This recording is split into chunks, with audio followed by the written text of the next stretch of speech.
তালাক না দিয়ে বিয়ে করার একটা অভিযোগ হয়েছিল, ধারা দেওয়া হয়েছিল। এই মামলা আজকে আদালত কি রায় ঘোষণা করবে?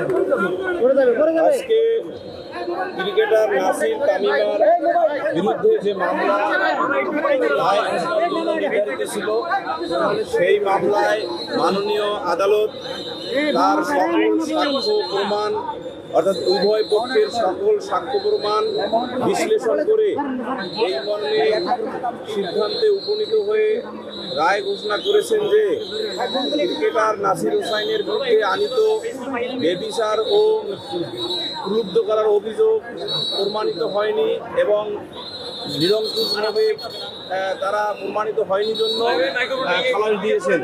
একই সাথে এই মামলার অপর আসামি তামিমা সুলতানা, তার বিরুদ্ধে আনীত যে অভিযোগ সেগুলো বাদী প্রমাণ করতে পারেনি জন্য তাকেও এই মামলা হতে বেকসুর খালাস দিয়েছেন।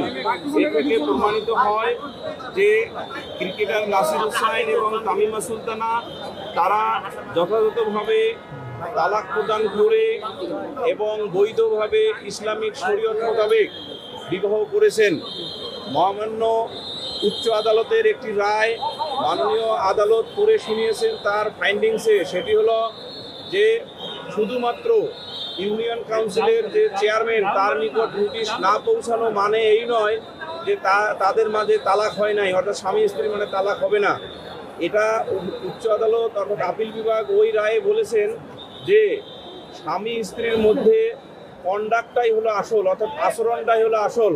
সেই আচরণের ক্ষেত্রে মাননীয় আদালত সুস্পষ্টভাবে উল্লেখ করেছেন যে 2016 সালে তামিমা সুলতানা রাকিবকে তালাক দিয়ে সৌদি আরব গিয়ে কতদিন বাংলাদেশে অবস্থান করেছেন এইটা তদন্তকারী কর্মকর্তা কিংবা বাদী তার সাক্ষ্যে কোনোভাবে উপস্থাপন করতে পারেন নাই।